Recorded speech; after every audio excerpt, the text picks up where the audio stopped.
قد أفلح المؤمنون الذين هم في صلاتهم خاشعون والذين هم عن اللغو معرضون والذين هم للزكاة فاعلون. السلام علیکم ورحمۃ اللہ وبرکاتہ. الحمد للہ رب العالمین والصلاة والسلام علی نبینا محمد وعلی آلہ وصحبہ اجمعین ومن تبعہم بإحسان الی یوم الدین. اعوذ باللہ السمیع العلیم من الشیطان الرجیم من ہمزہ ونفخہ ونفثہ. بسم اللہ الرحمن الرحیم. وَلَنَبْلُوَنَّكُمْ بِشَيْءٍ مِّنَ الْخَوْفِ وَالْجُوعِ وَنَقْصٍ مِّنَ الْأَمْوَالِ وَالْأَنفُسِ وَالثَّمَرَاتِ وَبَشِّرِ الصَّابِرِينَ. سب سے پہلے ہر طرح کی حمد و ثنا، تعریف و توصیف، عظمت اور بزرگی اللہ رب العزت کے لیے لائق اور زیبا ہے، جس کے فضل و احسان سے اس بابرکت مجلس میں ہم جمع ہو رہے ہیں. اللہ تعالیٰ یہاں ہمارے جمع ہونے کو قبول فرمائے. پچھلی 2 مجلسوں سے ہم ایک سوال کا جواب تلاش کر رہے ہیں. سوال یہ ہے کہ اللہ تعالیٰ مصیبتیں کیوں نازل کرتا ہے. جواب تلاش کرنے کی حکمت یہ ہے کہ جب ہم کو یہ پتہ چل جائے گا کہ مصیبتیں کیوں آتی ہیں تو ان مصیبتوں پر صبر کرنا ہمارے لیے آسان ہو جائے گا. تو مختلف اسباب میں نے آپ لوگوں کے سامنے رکھے کہ مصیبتیں اللہ تعالیٰ دنیا میں بندوں کو کیوں بھیجتا ہے. مصیبتیں آنے کی ایک بہت بڑی وجہ ہوتی ہے بندے کی نافرمانیاں.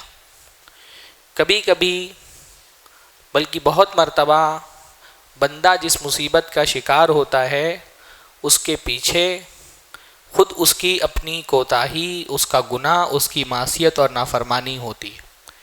اللہ تعالیٰ دنیا میں اس کی معصیت اور نافرمانی کی سزا کے طور پہ اس کو مصیبت میں مبتلا کرتا ہے.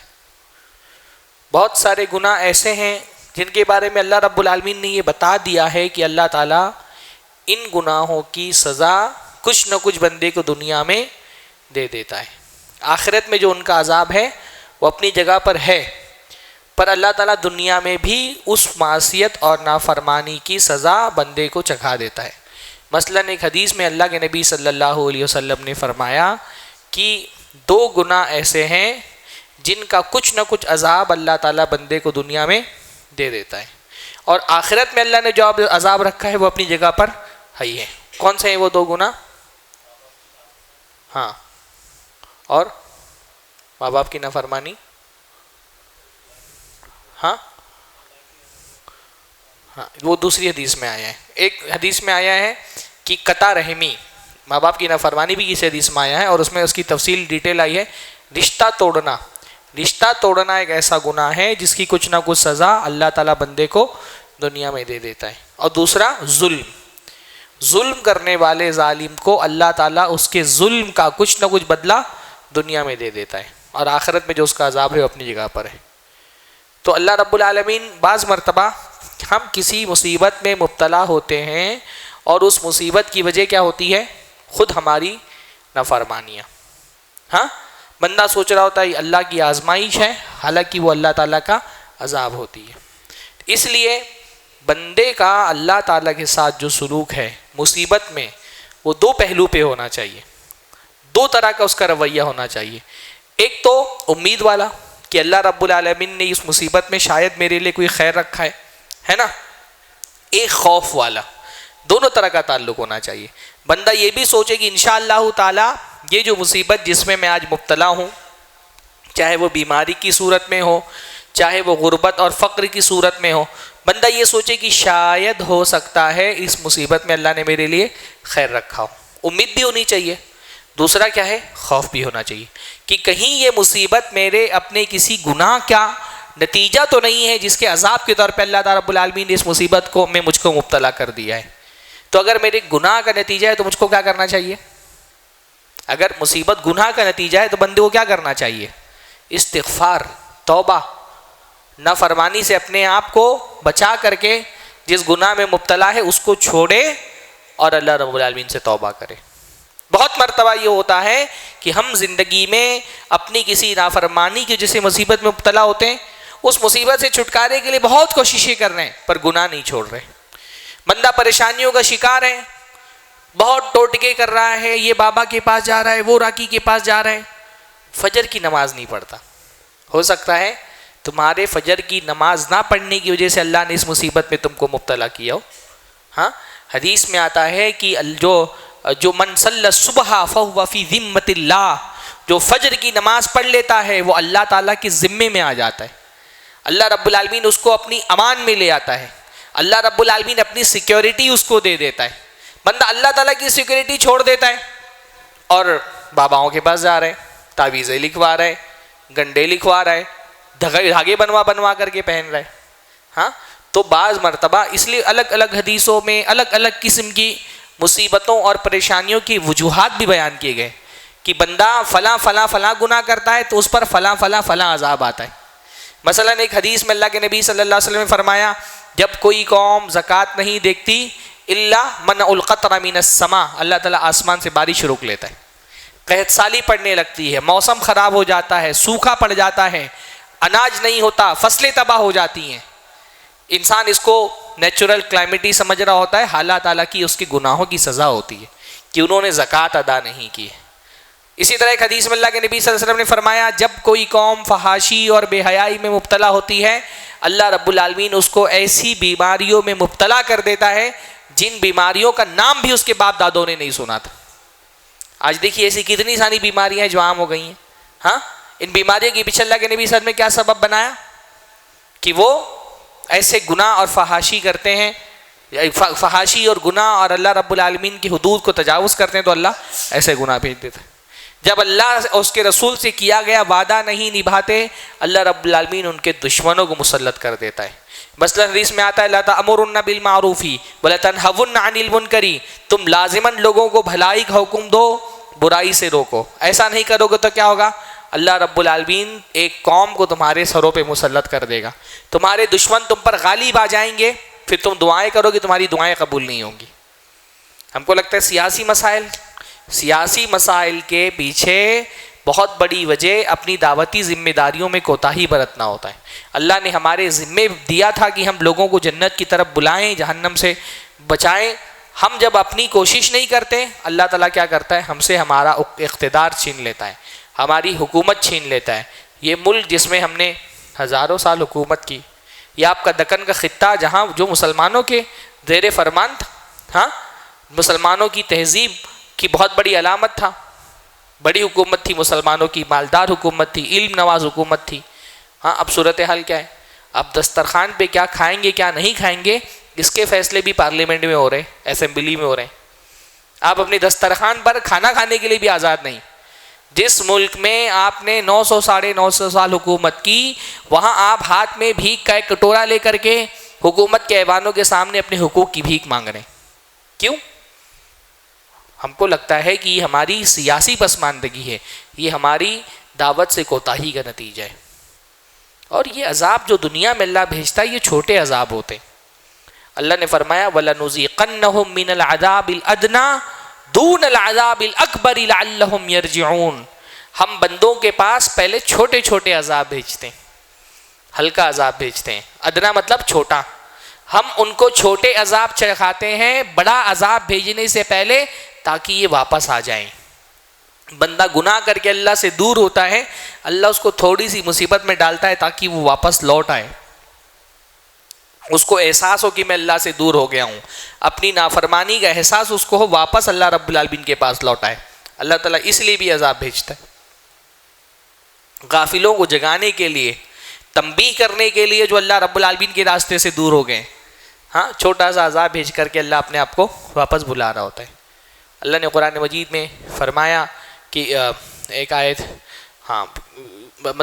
میں فرمایا کہ کیسے وہ آیت کہ جب جو بھی تم کو ما اصابکم من مصیبت فبما کسبت ایدیکم، کہ جو بھی مصیبتیں تم کو آتی ہیں وہ تمہاری اپنی کرتوتوں کا نتیجہ ہوتا ہے. مصیبتیں بعض مرتبہ اللہ تعالیٰ کا عذاب ہوتی ہے ہمارے اوپر. مصیبت آنے کا ایک سبب آزمائش ہوتا ہے تو میں نے بتایا، پر مصیبت ہمیشہ صاحب مصیبت کے لیے آزمائش نہیں ہوتی ہے.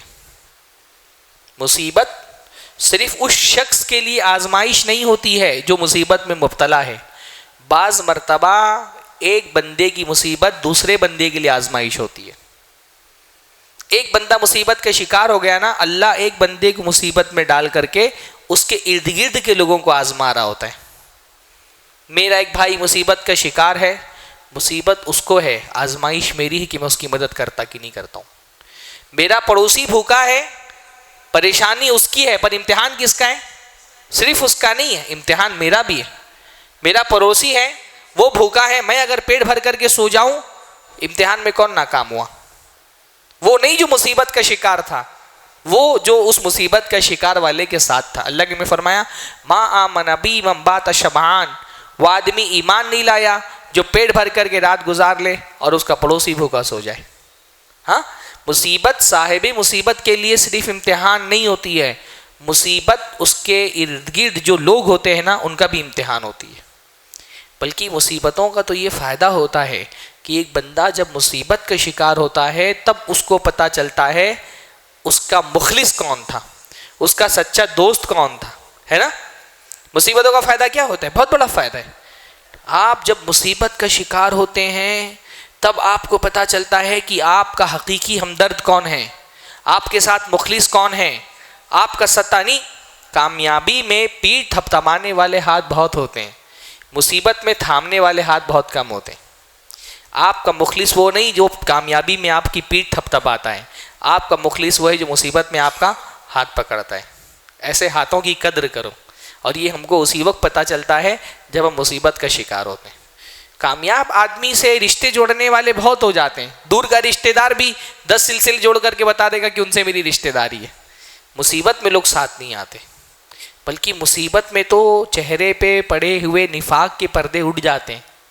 ہاں، آپ بہت سارے لوگوں کو سمجھ رہے ہوتے ہوئے کہ یہ تو میرا دوست ہے، اس کے دل میں میرے لیے بڑی محبت ہے، یہ میرے ساتھ بہت مخلص ہے. آپ جب مصیبت کا شکار ہوتے ہیں تو آپ دیکھ رہے ہوتے ہیں کہ یہ خوش ہو رہا ہے آپ کی مصیبت سے. جس کو آپ اپنا دوست سمجھ رہے ہوتے ہیں، جس کو آپ اپنا وفادار سمجھ رہے ہوتے ہیں، جب آپ مصیبت کا شکار ہوتے ہیں پتہ چلتا ہے اس کو خوشی ہو رہی ہے. ہاں، یعنی جب بندہ مصیبت کا شکار ہوتا ہے تو ایسے بھی آپ کو لوگ ملتے ہیں، ہاں، جو دل میں آپ کے لیے حسد اور بغض کے جذبات دبا کر کے رکھتے ہیں. جیسے آپ کا کوئی کمزور لمحہ آتا ہے وہ برسات کی مینڈک کی طرح باہر آ جاتے ہیں. اپنے اور پرائے کی پہچان مصیبت میں جیسی ہوتی ہے وہ عام حالت میں نہیں ہوتی. مصیبت اس لیے بھی آتی ہے تاکہ آپ پہچان سکیں اپنا کون ہے، پرایا کون ہے نا. جیسے منافقین چھپے ہوئے بیٹھے تھے، اللہ کے نبی صلی اللہ علیہ وسلم کے حالات جب تک مدینہ میں نارمل تھے سارے لوگ لگ رہا تھا کہ مسلمان ہیں. جب مصیبت آئی، مدینہ پہ حملہ ہو گیا، احد کا مسئلہ درپیش آیا، مکہ والے فوج لے کر کے آ گئے اور اللہ کے نبی صلی اللہ علیہ وسلم فوج لے کر کے نکلے، تب منافقین باہر نکلنا شروع ہوئے، طرح طرح کی باتیں اللہ کے نبی کے خلاف کرنے لگے. عبداللہ ابن ابی اس کا نفاق کھل کر کے سامنے آ گیا، اپنے 300 لوگوں کو لے کر کے وہ الگ ہی ہو گیا، ہے نا. مصیبت نہیں آئے تو پتہ کیسے چلے گا منافق کون ہے، مخلص کون ہے؟ اللہ مصیبت ڈال کر کے منافقوں کو مخلص سے الگ کر دیتا. بھائی اللہ تعالیٰ کے لیے کیا مشکل تھی؟ اللہ تعالیٰ چاہتا تو مکہ کے لوگوں کو، ان کی فوجوں کو آسمان سے پتھروں کی بارش برسا کر کے تباہ کر سکتا تھا. زمین پھٹ جاتی اور یہ سب اس میں دب جاتے، کر سکتا تھا کہ نہیں اللہ؟ لیکن کیوں اللہ رب العالمین باطل کو، حق کو باطل سے کیوں لڑاتا ہے؟ تاکہ سمجھ میں آ جائے کہ حق کے دعوے داروں میں کون لوگ ہیں جو واقعتاً مشکل وقت میں حق کا ساتھ دینے والے ہیں. دعویٰ کرنے والے لوگ بڑے، ہاں، جب مصیبت آتی ہے تو پتہ چلتا ہے واقعتاً حق کے پرستار کون ہیں، حق کا ساتھ دینے والے کون ہیں. لیمیز الخبیث من الطیب، اللہ تعالیٰ مصیبت بھیجتا ہے تاکہ خبیث اور طیب کو الگ کر دے. مصیبت آتی ہے تو پتہ چلتا ہے خبیث کون تھے، طیب کون تھے. خود ہمارے ملک کے حالات دیکھیں، جب سے ایک فرقہ وارانہ ماحول بنا ہے، الگ الگ چہروں پہ سے نقاب اٹھ رہے ہیں. ایسے لوگ جن کو ہم سمجھتے تھے کہ وہ بہت سیکولر ٹائپ لوگ ہیں، ان کے چہرے سے نقاب اٹھا اور پتہ چلا بھائی یہ جو سیکولر چہرہ تھا اس کے پیچھے بھی فرقہ پرستی کا ایک بھوت اس کے فرقہ پرستی کے پیچھے چھپا ہوا تھا. وہ ظاہر نہیں ہوتا اگر ملک کے حالات خراب نہیں ہوتے. تو اللہ تعالیٰ مصیبتیں بھیجتا ہے تاکہ خبیث لوگوں کو اور طیب لوگوں کو الگ کر سکے، مخلصوں کا پتہ چل سکے، مخلصوں کو منافقوں سے ممتاز کیا جا سکے۔ تو مصیبت آنے کی وجہ یہ بھی ہوتی ہے۔ مصیبت جب آتی ہے تو ہمارا رویہ اس کے ساتھ کیا ہونا چاہیے، کل کے درس میں انشاءاللہ تعالی ہم لوگ دیکھیں، ہے نا۔ صبر کس کو کہتے ہیں؟ جیسے میں نے شکر میں بتایا تھا نا کہ شکر کس کو کہتے ہیں، 5 چیزوں سے مل کر شکر بنتا ہے، ویسے صبر کن چیزوں سے مل کر کے بنتا ہے، اس پر انشاءاللہ تعالی ہم کل گفتگو کریں گے۔ اقول قولی ھذا واستغفر اللہ لی ولکم ولسائر المسلمین واستغفروہ انہ الغفور الرحیم وآخر دعوانا الحمدللہ رب العالمین۔ السلام علیکم ورحمۃ اللہ وبرکاتہ۔ مسجد عباد الرحمن کے پلیٹ فارم سے ہونے والی دعوت و تبلیغ کے مشن کو آگے بڑھانے میں ہمارا بھرپور ساتھ دیں۔ علم و عمل سے ناطہ جوڑنے کے لیے اہل علم سے جڑیں۔ مسجد عباد الرحمن کے یوٹیوب چینل کو سبسکرائب کریں اور آگے شیئر کرنا ہرگز نہ بھولیں۔ فجزاکم اللہ